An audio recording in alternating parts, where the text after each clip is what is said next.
Ambuye ndi wabwino ndipo nthawi zonse.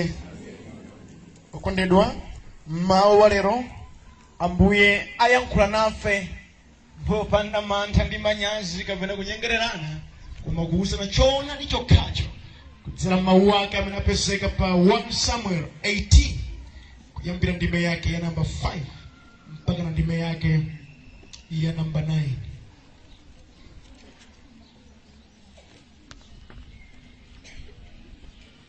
One Samuel chapter number 18 kuyambira ndime yake ya namba 5 mpaka na ndime yake ya namba 9. Nditsewerenga mchichewa cha lero mawu otsogolera kuti Saulo achitira nsanje Davide. Verse number 5. Davide ankapita kulikonse kumene Saulo ankamutuma ku Davide kukamenya nkhondo, ndipo ankapambana. Choncho Saulo anapatsa udindo woyang'anira gulu la nkhondo. Ichi chinakondweretsa anthu onse, ngakhalenso atsogoleri a nkhondo a Saulo. Anthu akubwerera kwawo Davide atapha Mfilisti uja, amayi anatuluka mzinda yonse ya Israeli akuyimba ndi kuvina kukachingamira mfumu Saulo. Ankayimba ndi kuvina mokondwera, kwinaku ng'oma ndi zitoliro zikulira. Amayiwo ankalandirizana nyimbo mokondwera na amati, Saulo anapha 1,000 koma Davide wapha miyandamiyanda. Koma Saulo anapsa mtima kwambiri, ndipo mawu amenewa anamuyipira. Iye anati, iwo amuwerenga Davide miyandamiyanda, koma ine 1,000 okha. Nanga chatsalanso n'chiyani kuti atenge? Si ufumu basi? Ndipo kuyambira tsiku limenelo Saulo ankachitira nsanje Davide. Mulungu wabwino ndi wamkulu amene amadziwa kudalitsa, adalitse kuwerengedwa kwa mawu ake, ndipo odala munthuyo wakumva mawu a Mulungu ndi kuwasunga ndi kuwachita. Amen. Tiye tipemphere.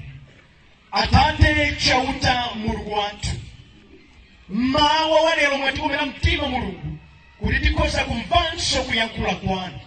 Zatengera chisomo chanu tipezeke amoyo m'malo ano, ndipo ndikupemphera yankhulani nafe motsindika Mulungu.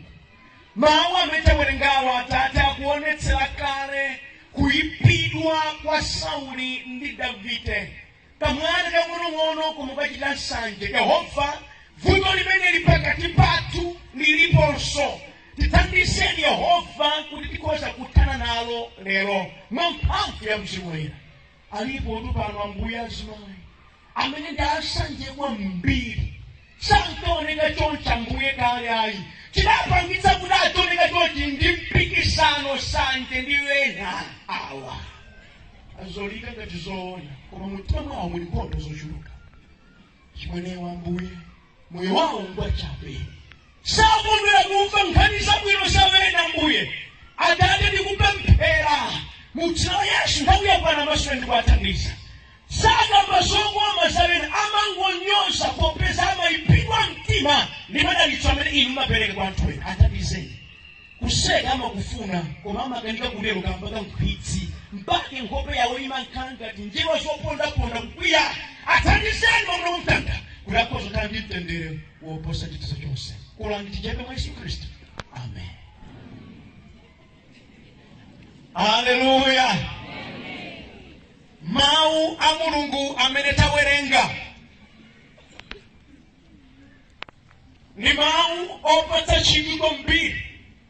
Kuti nthawi ina ana a Israeli adapita ku nkhondo kukalimbana ndi Afilisti. Kumeneko tsono mkulu wa Afilisti mudali chipona mbambanda chimene chinaopseza ana onse a Israeli.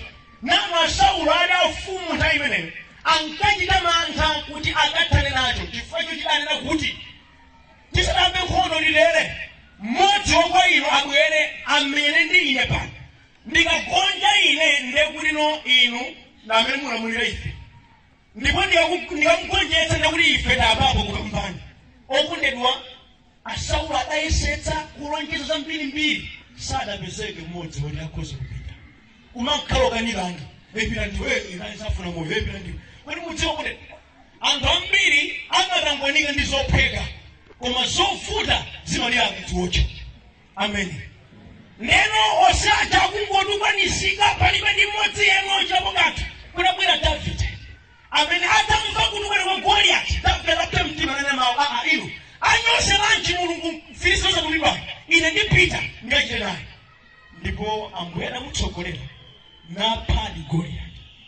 Tamvetsa atamupha Goliath ndi pamene anthu adangokhala kutsitsimukapo. Moyambirira Davide anawindipira ndikagonjetsa Goliath asibale ake ankamunyoza. Nkhosa ndichosiyanga koma atamugonjetsa Goliath ndimakhulupirira kuti asibale ake adasintha chichewa. This is my brother. Mukumutsi ndi ng'ono wanga wina amene ndipo ndabadwa ndibadwa iye ambiri amakampasa kuno sayena enawo akapambana. Amen. In the process asingokunyoza uganiza mali ndawu zambiri amene amanyoza zanzake kuli Yesu tankanika kale. Iye palibe chimene akuchita koma ndamenenso akuchonga anthu ena. Ndinakamba kumasiku ambuye unena kuti anthu feti lingati munda wa mbali mwa njira imene aliyesama uchonga. Munda uwu adakapalira mogwetsera akadachita bwino. Wina abwera munda uwu adakalima morezera kabwino. Mumufunsa anena mauli iwo dalima komize ngati alimenize lumodzi omwe. Bise pagano ambo iye palibe nakuchita. Ndiye masiku ano. Tamvetsera. Ndiye atapambana Davide. Akubwerera atanamula mutu wa Goliath. Azimayi adapita kukachengamira. Mpamene nkhani idalabwira. Mawu ochepa kuti azimayi povina. Saulo adapha 1,000. Koma Davide miyanda. Mawu okhawo yalagwa. Mawu ochepa. Adawutsa mkwiyo mkatikati mwa mtima wa Saulo. Nayamba kulingalira nchatu chinamutsalira nimori kwa ine mkulukulune anganiwerengera zochepasi kamwanaka mpano zonsezi nchatu chatsala amene adzatenga ufumu wanga. Ndipo Bible kuti kuyambira nthawi imeneyo Saulo adamba kuchita sanje ndi Davide. Yeti wayiwala Goliath wapanda. Vuto limene linalo pakati pathu limene lidza kuphunzitsani lero likutsate nalo ndi moyo wa nkhondo za mumtima kampaka sanje. Hallelujah. Chimene chikuti vuto kwanena pakati pathu anthu ambiri ali ndi nkhondo za mumtima kampaka moyo chatukwati wasanje. Pakamwa pawo sipakambako zabwino zawena sanje. Akaona ena Yehova akuwadalitsa sakondwera. Mutafusale kuti mmakondwera wena zikayendera tatafusale mmakondwera wena zikayendera mmakondwera. Chimtima anga chikolopa tochita kulira kufinyira kuti chigwire ntchito nakwisa mbiri osakondwera ena zikamayendera. Zomwezo zakukanika iweyo wina Yehova wampatsa kwa chisomo koma kuyipidwa kwabirisi kali konse kumango kwacha. Mpaka nyimbo yathu yafuko imanena kuti Ambuye atigonjetsere mavuto amenewa. Njala nthenda ndichani kuti tamvetsera anthu onse asanje mkati mwawo Yesu mulibe. Chifukwa malo amene makhala Yesu namaonetsa chikondi malo amenewo mpamene chimzimu chasanje chimakhala. Chimzimu chosayamika. Banja ni sanje umajirano sanje nilo amuna likumangobi ulinda mupuliga ino musingu wakwela bibi basasi azana wakwela makalimo na mkwela bibi kifanya sanje kuipidwa sasi ikupwede kani sanje. Hallelujah. Ikupwede kani sanje nibaridi kampenani okunidwa Goliath amene anaphedwa ndi amene Sauli ndi anyamata adaganira. Yehova adakoma mtima nagwiritsa ntchito Davide kuti aombole ana Israeli. Ndenawo Saulo sadaone chachikulu chimene Mulungu achita adangochita jealousy ndi mayamikiridwe. Okunidwa ndikuwuzeni zinthu zingapo. Number 1, mzimu wasanje moyo wasanje umakupangitsa kuti munthu uwe utsogoze udani utsogoze ndi chikondi ndi kuvomereza. Nthawi zambiri munthu amene mkati mwake muli nsanje saona chabwino cha mwanzake. Nsanje imachinga maso kuti usaone zabwino zimene Mulungu akuchita mwa ena. Tauzane beurane musona kosa bwino mwa ine tauzane. Mwana kosa bwino. Mwana kosa bwino. Tamaswa nazo mwana kosa bwino mwa ine tauzane. Mwana kosa bwino. Haleluya. Ndiji mtima cha nsanje chimene nthawi zonse chimangoona zokaso zolapika. Wina wayesetsa kumangokwacha. Alipo rasi bambo ena achimtima choyipa cha nsanje chotere. Mzimayi nanu kuyesa. Mukuze bamboyi kuti yankhuni sadapereke. Bamboyi yandiwo sadapereke. Mayi pakudziwa pakumu pali njala ana azingolira. Titani basi lumayu timavesi kuphika basi kule chibambo sadapereke kali konse basi ndiwo amaphika mbalero ya ndiwe basi male mbale munizala musuku amarere amarere ule phika amarere terazana kule. So sisi sikubwera chifukwa cha moyo oyipa. Wosaona effort imene nzao kwanani kweli wachita. Moyo osayamika kumbisa. Ndijenjeza simayi ena pa. Amena simuna hanu. Malomora sunga nalama masunga mangawe chifukwa cha beni matengera. Moyo osayamika. Wakwira ganyu bambo kuyesetsa mayi akayesere. Sana amarere sija. Yeru wafika pa 99% kuyesetsa. Kunyindiri yakuda kusakala tempo. Phone yokula nimene phone yamabara ningalishati amarero. Nisanga wayesetsa kubize. Chimoyo choyipa sikikwaniritsa. Kuvomereza zimene nzangu abali wachita. Nsanje imamweretsa moyo wosayamika. Ntchito imene Davide adachita nali ntchito yowawa kwambiri zedi. Adadzipereka moyo wake. Ngati ndife ndani kuti ndife. Maraona ni Saulo akumchitira nsanje. Nsanje imatsogoza udani. Imatsogoza nkhanza. Sipanga appreciate zimene nzangu abali wachita. Mukudziwa chani? Ena pano mulipo ndino anthu abwinobwino. Koma ena amadana nanu chifukwa cha ubwino umene muli mwayi. Musamadandaule. Onse asanje saona zabwino mwa ena ndipo onse asanje zabwino sizimakhala. Wina kuwathandiza akuwachita chokoma malumo oyamika akunyozanso. Musakaye na uthawi. Aleke na avaye. Sada kulengeni ndiwo. Njira yako mwamba sipita pakomo bawo. Bola muni ndi Yesu. Hallelujah. Tambetsa na barango kunedwa. Sanje zimene machita ina. Ima kupangitsa kuti munthuwe usavomereze kuti Yehova amapatsa mosiyana. Pamene Saulo anali mfumu sakanatha kuchita zonse yekhayo. Yehova pakutuma Davide adaliona akamuthandizeko kumenya nkhondo. Koma iye adaona ngati ndi ndani ofuna kulanda ufumu. Tamvetsera. Lero ndinamuvomereze kuti sizingatheke ngenda kali konse kupatsa inuyo hayi. Mukanakhala waphindu kanu dziko lonse Yehova akadalenga inuyo. Ngati anthu ena onso ngaphindu. Tauzani kuti wafa zimenezi kodiwe. Umadzipopa kwambiri zedi wafa zimenezi. Hallelujah. Alikwena ake waposo kambira anaga paripo sochitika. Amafuna kuti zawo soka ndezimveke. Yehova amapatsa mali kodi mosiyana. Ena ndi dolo mbali ina, ena ndi dolo mbali ina. Monga Saulo anali mfumu koma nkhondo yomwe ndi Goliath sakadatha. Zisomo za Mbuye zimaperekedwa mosiyana. Osavomereza amangopwerekedwa ndi mtima. Nonse amene simuvomera kuti Ambuye amapatsa mosiyana. Ndeno amene masunga sanje ndino. Ndipo mumavutika kwambiri zedi. Moyo wa dziko lapansi siziyenda daily. Ayi. Mukhoza kukhala nkena kusowa wako inuyo zotheka. Moyo ofuna nena kuti zonse anthu ngati nkukamba akambeza ine wakupereketsa anthu ambiri. Ena ati mulipa apa. Budget yanu simakulolani kugweza mudagula zija. Mudagula mopanikizika. Mudagula muli chaka chino kulima kukuvulani kamba pamatama amene aja yatina yachimama isake. Chifukwa cha moyo olani kodi wasanje. Kufuna kufanana ndi aliyense pali ndikaperano.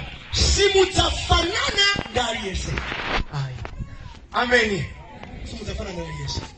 Ukaliza mwambuye sina adapatao. Ukaliza mwambuye sina adapatao. Ni mene mwewe jana. Ngati simukomereza kuti Yehova apata mosiyana mufutika mdzikomo. Ndezi mama jina mbuye muzidziwa. Ama kweza wina ipo masoba ako yokubusia chocho. Kuruzika dokubwereka. Ne ubwinoke ndu tapeza. Ngakalanga pesegena okuja ni sanje. Yehova samvera maganizo ao. Mulungu podalitsa safusali yese amachita chokukomera. Amen. Alenge noka basoipa zaidi akale nazo. Alenge inokunyozani akale chocho. Mana litanu mwamba amaperekedwa malingana ndi mtima wa Yehova. Tsono ndimadidi kuchenjezeni dziko lino mperete akati about 10 wabalisira makauya mbiri amene mukulanyoza loni mawa adzakhala bwana amene ndikubalizona muzisama aliponso ena panopanda mabwana ndani majuniors anu amavutika kumbirize junior akangoliwamba kumanga nyumba kumakunkozeni nkani amene banja mudakokhala to abwana achimwene komwe kuganiza kumakhala kovuta zinazi zivomereza ubwana ndi nzeru ziwiri zosiyana ubwana ndi chisomo ndizizona kuti zosiyanazo njira zakumwamba silungachita kuwerenga zonse ayi Yehova akafuna kudalitsa amadalitsa zilibe kanthu amakhala kuti. Amen. Mulungu apatsa mwana kuti mosiyana ndikamba ine zilo loruma kwa zimachitika alipo azimayi wene ndikambena lupano amakonda kuyambitsa kunyimbo amafuna kunyimbo ine yonse ngati bwera alendo anga ine antini wali waone ndikabona pekati Nukabelizona. Wabizonse bakala factory ya ibula ntena kweli ndiwo. Azakupita wira basino angekula mimba basino. Asafira ngomoshi. Moyo ora kweli oipa. Moyo otimba kobize. Siwani Yehova apata mosana. Chichoshi bali ngakane mphamvu singa juluke. Sunga te kuzifinya weka kitokea kumsana utafuna ina kutandiza. Amen. Utafuna ina kutandiza. Mulungu amapatsa mosiyana amadziwali isanja kuti ali ndi phindu. Amen. Tamuza ndiwe uneneba na nesi ndi phindu rauza. Amen. Ndibwereso kuchenjeza azimayi amene muli ndi vuto makunda kuyamikira azimuna anu wake wafananitsa ndi amuna banu lero muphunzire kuti amuna anu ali ndi phindu. Amuna anu ali ndi zina zimene ena alibe amene masirirawo ndi nkhalu yeniyeni mamuna anu kutipofatsa kayamika ndi kumwamba basi akasama ndithu azamike osamasiyanitsa kulipopezano tupirawo longalanga lokutamira kumafupa ndi manene akulaza matutu anene bana Yehova apatsa mosiyana. Chimene ndili nacho ine wina alibe chimene amachita mbwe muchidziwa amafuna kuti anthu tithandizana madalitso amene Mulungu atipatsa tisanyozere wena koma tione pakufunika kuchita izi ndipati. That's why ngekene mu church muno zimati kuti palabusa palakula mpingo zina zimene akula mpingo amachita akusangana ndi kuti sangachita aliyese ngora ndi kuti ngofunika. Amen. Mulipo rapa mmanyoza ntchito mu nyumba kwanu anapi koma chosa kupika sudziwa ni wewe kupika tikatu banya kulipa kama anapiro wewe koma kwasa mkaza kumikise akangulipa mti wanapiri kujoga iwe so banya kulikufuta nuko ena numadzi oyera kupika kuma kukanika ndiseri kambesa akaneni kambesa onaswa mabanja ana kutandisa mapingidwe na antchito aone na antchito ora ndikoti wofunika chifukwa Yehova apatsa mwana ndikoti mosiyana. Saulo sadalingalire Yehova pagawi adagwiritsa ntchito Davide kuthandizira. Tamvetsa nsanjeso imachita kanthu aka imakupangitsa kuti munthuwe udzifuna kuti zabwino zonse zikenda ndikoti sanje ni maremu ukaona kuti Mulungu wapereka zabwino kwa ena moyo wako umayamba kutentha. Ndibalindi kambenano abale wanga mungafune bwanji zina zidzakhala monga mmene zilili. Chichewa chimati mpando wa nkhali yawira sayika mtsamiro kawira nkhali yawira kampando chama amakhala basi mayi kamaphika ku kitchen ndemuyike ngati sofa aphika bwino amayi chikhalidwe chake cha nkhali yawira sayika nyani kodi mtsamiro Ndikani. Chichewa chimanena kuti ukamafonetsa nkhanu maperete usiyamba waona mwena badwira. Kwa zina chibadwa. Ukati forward nkhanu mapita sideways monga mwa chibadwiro chake. Sizingatende. Izi makomereza. Ngati ndi nkhanu mabadwiro ake ndi ali kuti ndamene. Ndipo kamayiiko njoti kuti forward ya nkhanu imaloza kuti. Amen. Ose mafuna kuti kana kali kuwaseka chitika monga muganizira sizitheka.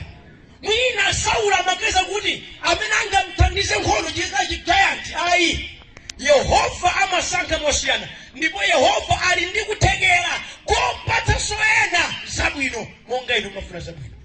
Awuzane kuti neba ngati mafuna zabwino ngeso nimazifuna zabwino mumasulani. Tamasulani.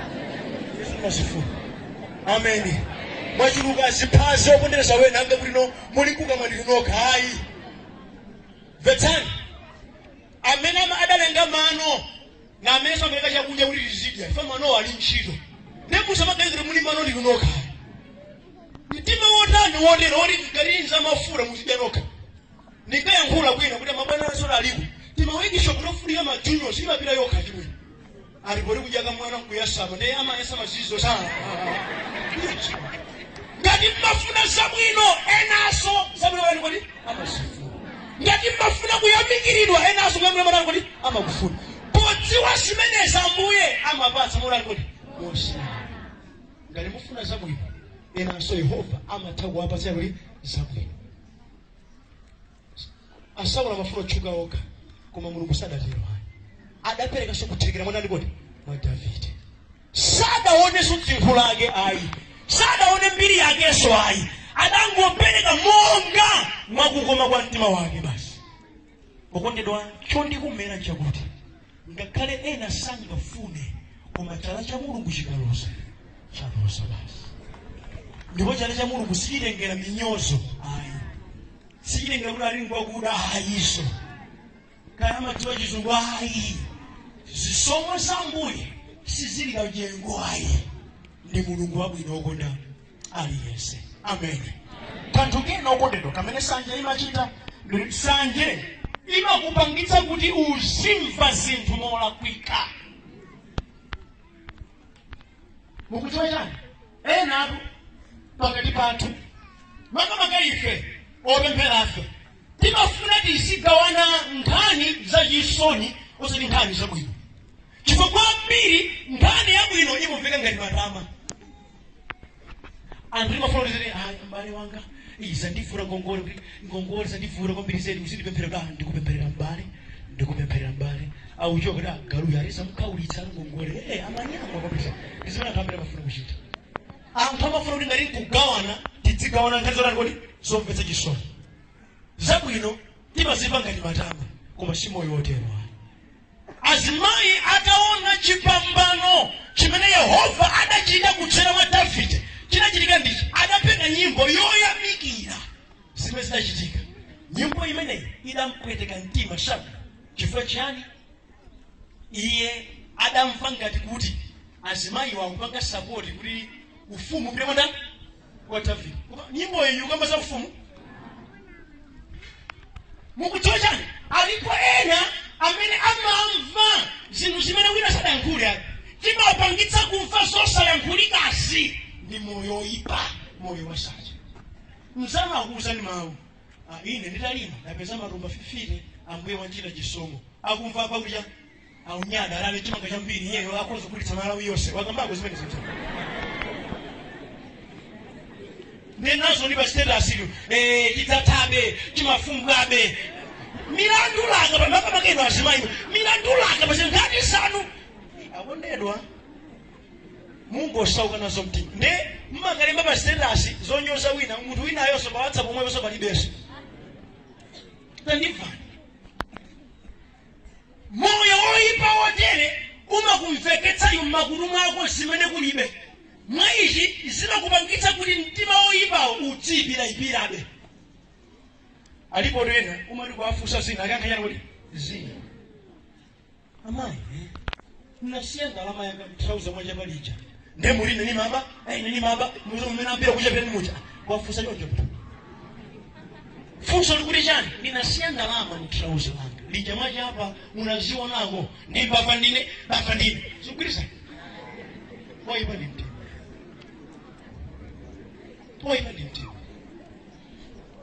abantu foni yangu imakwenda kulira usiku ndipo namba yange imalemba kuli mponera polisi kodi mponera mudala kwa chiyani kuponera nyakweza ni mabika siku yesine kwene na misa wapero mtu wafusa kodi mponera polisi imba bwanji 8 koloko usiku ndifuza mmene munakufusa koma kamba kuti akudziwa choyipa chili mtima mwake amakayanga zile zimene sadafusa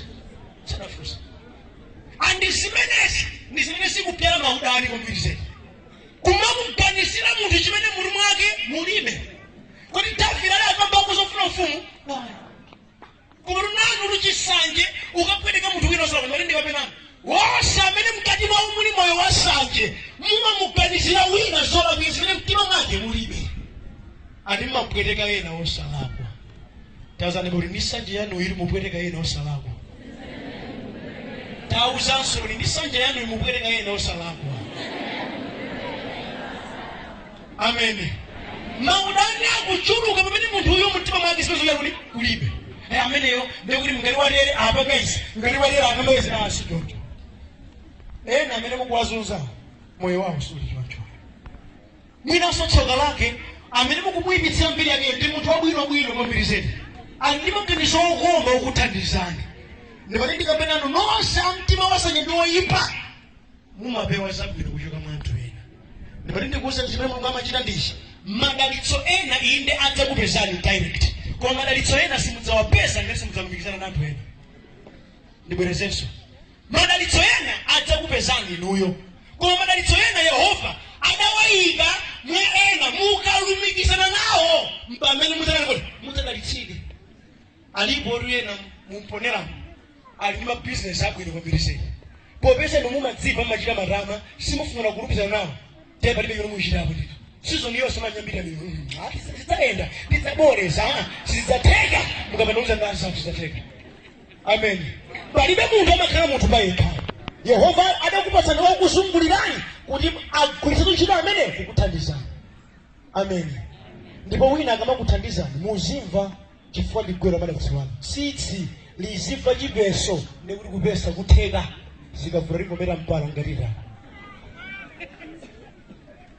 ndikamena nonse amene simumva mathandizo kwa ena wina akamakuza ndichemwali mwamangazi sizikukhalani ndi mutu wanu sizikugwira kamvani akuthandizani akufuna muzooneka bwino tengani mawuwo ngati chikondi achimwene tamamvani akamakuza kuti ayi mukuvala bwino ligi simatching ayi mukukhala Christmas tree kamvani akufuna moyo wanu udzikhala moyo wabwino akamakuza nkonerena kunena kuti mukuchita azisizoyenerera izani chofunika chita ndichi kazimvani chifukwa kuti mukachita bwino achuke ndani ndiwe atanzike ndani ndiwe ene mukumkangamira zonse kukhala naye ndi anthu amene mukutseka angasiza mtsuko yako mukuwapatsa anthu mokamba kazimvani zimene ena okukondani anani kuti akunena koma chimoyo cha mpikisano ndi chimene chimakupangitsani kuti musamve zina ndimalize motero kondedwa moyo wasanje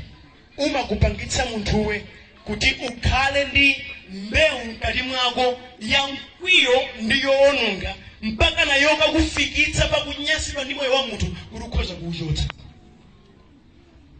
sanje ndi chiyambi choramba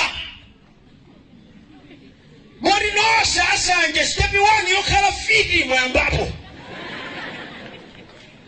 chifukwa fiti zonse zimalimbana ndi moyo wa munthu uzakani kuti wosalala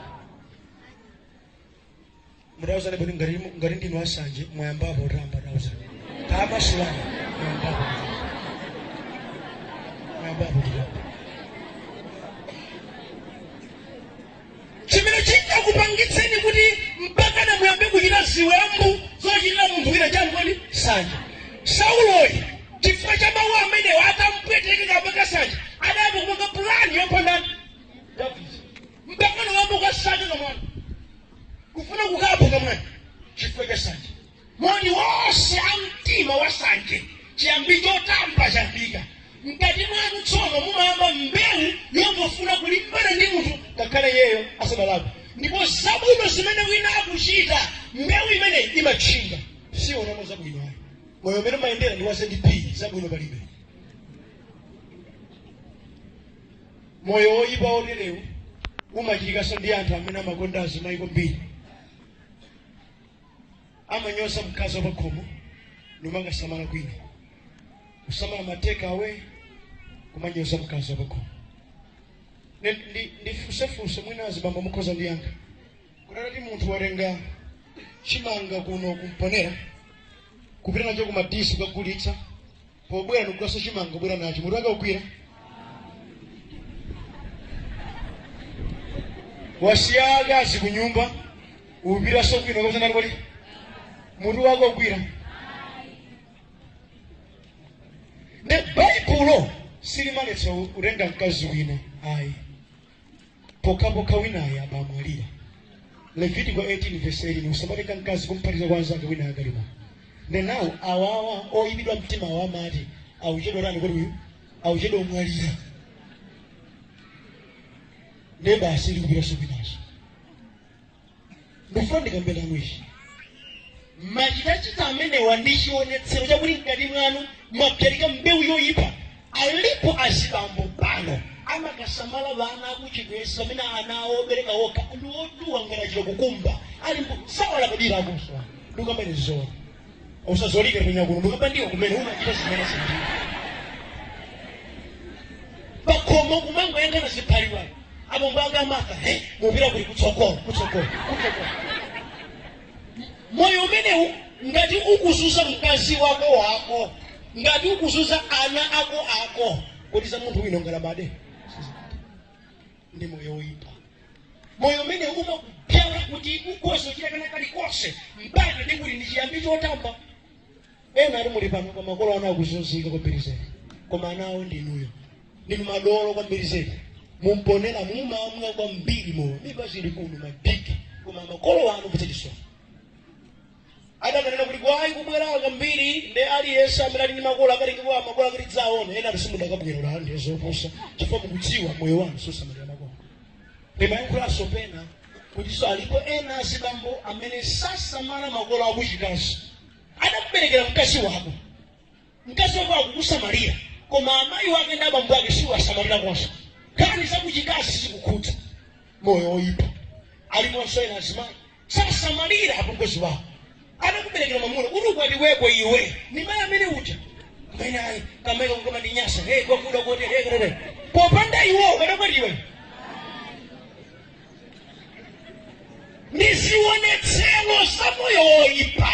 Now ngati mukukanika kusamala wokusungulirani nanga zambuye mungasamale kodi za munthu wene mungasamale kodi tamvetserani mpaka yetu itafika level imene yokuchita moyo woyipa ndi wasanje adafika polimba mtima sawa kuti akhoza kuononga moyo wa munthu wina.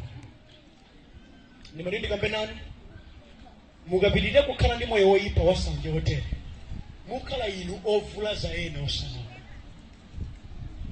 Yankho lake la izi lilipo ndi Yesu wa moyo. Ngati mukufuna muleke kukhala moyo opweteka ena lolani Yesu alamulire moyo wanu. Amen. Nonse amene muli mabanja ndimalindi kuchenjezeni si wonse amene akusangalala kuti muli mabanja ena moyo wawo ukulakalaka inuyo muzivutika. Andi ndimalindi kuchenjezeni musamala amene pamuuza nkhani za mbanja mwanu si wonse amakumvera mchisoni ena amakuja ni miseche chifama kondwera uli banja lanu likale ndi mavuto. Tsono inuso opempheranu ndemmamvetsa chisoni abale wanga kuti muyende kuna akazi wanu kuti sana azipsa mtima ukanikaso. Munose mupita mumponeramo tsokola kakupesa. Anthu osapemphera ni mahula agwira na manja basi ole. Palizero amene. Hayi ndifa uzimu kuti ugwira na manja na akazi wako upanda uzimu. Tamato akali wala yeno mayenera. Yes, Lord.